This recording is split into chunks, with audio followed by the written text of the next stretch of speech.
Lionel Messi scored heavily against Austria. Grab your chair for a deep dive tactical analysis and emotional breakdown of Argentina's 2-0 victory over Austria in the 2026 World Cup. A match that will forever be remembered as the moment Lionel Messi claimed the crown of the greatest World Cup goalscorer in history. The tactical landscape from the opening whistle, the contrast in identities was stark. Argentina entered the match with their trademark high possession, fluid 4-3-3, while Austria, managed with a distinct Ralf Rangnick-inspired defensive discipline, sat in a low block, banking on transition moments. The first 20 minutes were characterized by Argentina probing the Austrian perimeter. Mac Allister and Enzo Fernandez were instrumental in the build-up, constantly recycling possession to force the Austrian midfielders out of their disciplined defensive shell. You could sense the nerves in the stadium after the 9th-minute penalty miss. That moment almost shifted the momentum entirely. When Messi pushed the ball past the post, the silence in the stadium was deafening. It felt like the pressure of the record was starting to weigh on the shoulders of the entire squad. Breaking the Austrian wall. Austria's plan was to isolate the wingers and stifle the space between the lines. For the first half hour, it worked. Alexander Schlager was in inspired form, reading the game perfectly and intercepting through balls destined for Julian Alvarez. The breakthrough in the 38th minute was a masterclass in patience. Argentina stopped trying to force the direct ball and started working the channels. When Facundo Medina made that overlapping run down the left, he forced the Austrian right back to commit.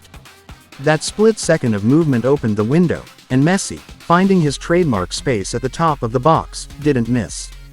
That goal wasn't just a lead, it was a psychological release. The second half shift post-halftime, the game opened up. Austria had no choice but to push higher, which created the chaotic, end-to-end rhythm that Argentine midfielders thrive in. Marcel Sabitzer started finding pockets of space, and there was a nervy 15-minute spell where Austria pushed for an equalizer. Emiliano Martinez proved his worth during this stretch, particularly with that diving save on a curling free kick that looked destined for the top corner. Argentina's ability to shift from a possession-based team to a counter-attacking unit is what separates them from the rest of the field.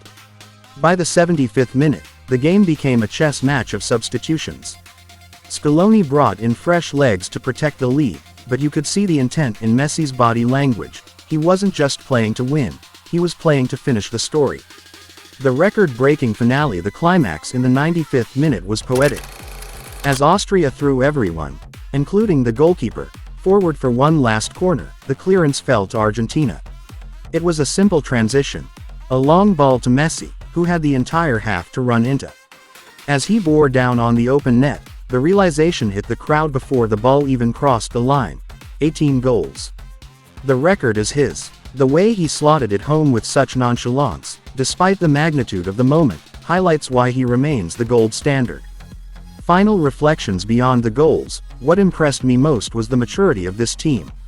They didn't panic after the penalty miss, they didn't crumble under the pressure of the Austrian press, and they maintained their defensive structure for 90 minutes. This wasn't just a record-breaking night for an individual, it was a statement of intent from the defending champions. Austria played with heart, but Argentina played with the cold, calculated efficiency of a team that knows exactly what it takes to win a tournament. They move into the next round with their momentum at an absolute peak. Would you like me to analyze how this result affects the projected bracket for the remainder of the group?